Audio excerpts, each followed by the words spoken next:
안녕하세요. 오직예수TV 김자영입니다. 이번 주 교회를 통해 저희에게 주신 하나님의 말씀은 에스겔 40장 1절에서 4절 2020년 결산 하나님의 가늠자로 살라 란 제목으로 말씀 전하셨습니다.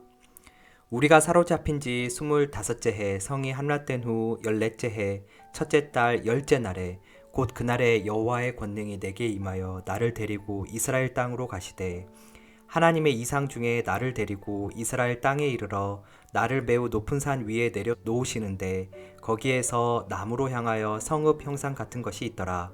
나를 데리시고 거기에 이르시니 모양이 녹같이 빛난 사람 하나가 손에 삼줄과 측량하는 장대를 가지고 문에 서 있더니 그 사람이 내게 이르되 인자야 내가 내게 보이는 그것을 눈으로 보고 귀로 들으며 내 마음으로 생각할지어다. 내가 이것을 내게 보이려고 이리로 데리고 왔나니 너는 본 것을 다 이스라엘 족속에게 전할지어다 하더라. 에스겔 40장 1절에서 4절 말씀. 오늘의 설교 목적입니다. 하나님의 가늠자로 2020년을 잘 결산하고 2021년을 새롭게 준비하는 것입니다. 에스겔서에는 마른 뼈가 성령을 통해 생기 있게 됩니다. 부활한다는 것입니다. 크리스천에게는 부활이 있습니다. 부활은 다른 말로 거듭남이고 새로운 피조물을 의미합니다. 일상적인 말로는 회복입니다. 회복하지 않았다면 마른 뼈에 불과합니다. 에스겔서의 주제는 마른 뼈와 같은 사람도 하나님과 함께함으로 거듭남이 있고 부활하게 되고 새로운 피조물이 된다는 것입니다. 1절에서 성이 무너진 지 14년입니다. 포로로 잡혀간 지는 25년입니다. 그때 하나님이 오셔서 새롭게 당신의 마음을 부어주셔서 새로운 피조물로 삼는 역사가 있습니다. 완전히 망했습니다. 하나님께서 함께하는 증거가 없다고 말합니다. 그러나 하나님의 사람에게는 반드시 거듭나는 날이 있습니다. 거룩하게 회복되는 날이 있습니다. 크리스천화의 정체성이 있는 사람에게는 반드시 하나님의 가늠자를 알아볼 수 있습니다. 하나님의 가늠자가 마음에 깊이 스며드는 것을 볼 수 있습니다. 크리스천의 정체성이 있다면 먼저 2절에서 성읍을 봅니다. 즉 성전을 봅니다. 역사적으로 등장하는 성전이 아닙니다. 역사적으로 건립된 성전이 아닙니다. 여기 있는 성전은 4절 말씀처럼 내 마음으로 생각하는 성전입니다. 크리스천은 마음에 성전이 분명히 존재하는 것을 압니다.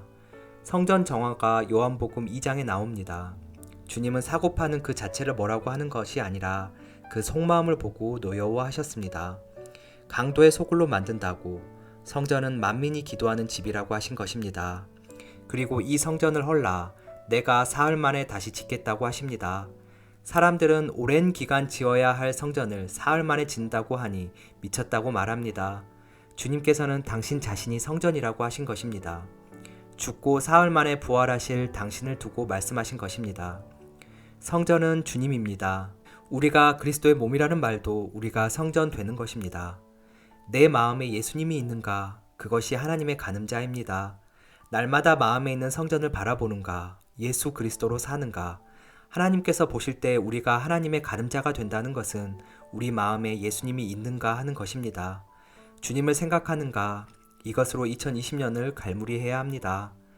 1절에서 말한 포로로 잡혀간 지 25년, 성전이 무너진 지 14년이 되었다고 하더라도 소생될 가능성이 없다고 하더라도 하나님의 일하심은 중단되지 않습니다. 포기하지 말라. 하나님의 사랑은 철회되지 않는다.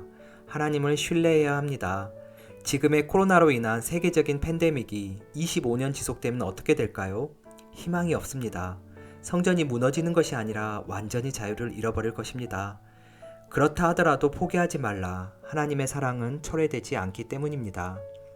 부활하신 예수님께서 디베랴 강가로 제자들을 찾아갑니다. 베드로는 죽을지언정 주님을 버릴 수 없다고 했는데도 예수님 모른다고 3번이나 부인합니다. 예수님을 저주하면서까지 부인했습니다. 그런 아픔이 있습니다. 자기처럼 주님을 배신한 인생이 어떻게 주님을 다시 만날 수 있느냐는 그 아픔이 있어서 다시 어부의 삶으로 돌아간 것입니다. 그런 인생에게도 주님은 다시 찾아오십니다. 아프든 망하든 어떠하든 결코 포기하지 말라. 하나님의 사랑은 초래되지 않습니다. 이것이 크리스천이 가져야 할 첫 번째 덕목입니다. 이 마음이 있다면 하나님을 신뢰하는 마음으로 다시 일어서게 될 것입니다. 찾아오시는 주님을 만나게 될 것입니다. 우리의 마음에 수없이 많은 생각이 있습니다. 이 마음은 주님이 거하시려고 만든 마음이기에 마음은 하나님 크기의 마음입니다. 종지 같은 마음이라면 어떤 모양 하나, 어떤 빛깔 하나, 어떤 사건 하나 담기 힘들지만 마음이 넓어지면 모든 것을 담아냅니다. 그래서 마음에 무엇을 담는가가 중요합니다. 마음에 예수님을 담으면 마음이 태평양처럼 넓어집니다. 한없이 따뜻해지고 품어낼 수 있습니다. 그 예수로 말미암아 마음이 넓어집니다. 우리가 마음에 담아야 할 것은 예수님입니다. 그것을 욕구하는 것은 은혜고 사랑이고 선물입니다. 마음에 담겨있는 주님으로 안심하게 됩니다. 예수님으로 일상을 살아가야 합니다. 크리스찬의 정체성은 거듭남과 부활, 그것은 우리 마음에 담겨있는 예수님으로 알게 됩니다. 긍휼이 풍성하신 하나님이 우리를 사랑하신 그 큰 사랑을 인하여 허물로 죽은 우리를 그리스도와 함께 살리셨고 너희는 은혜로 구원을 받은 것이라. 또 함께 일으키사 그리스도 예수 안에서 함께 하늘에 앉히시니. 에베소서 2장 4절에서 6절 말씀. 예수와 함께 살리셨고 함께 일으키셨고 함께 앉히셨습니다. 십자가의 죽음과 부활과 승천입니다. 원어로 보면 부정과거 시제입니다. 예전에 그랬어 하고 끝난 것인데 일회성으로 끝난 것이 아니라 오늘까지 지속되는 것이 부정과거 시제라고 합니다. 과거에 있었던 그 일이 날마다 되살아나 지금도 일어난다는 것입니다. 그것이 마음으로 지금 예수님을 생각하는 것입니다. 지금 그 예수 그리스도가 마음으로 생각나는 것입니다. 이것이 하나님의 가늠자입니다.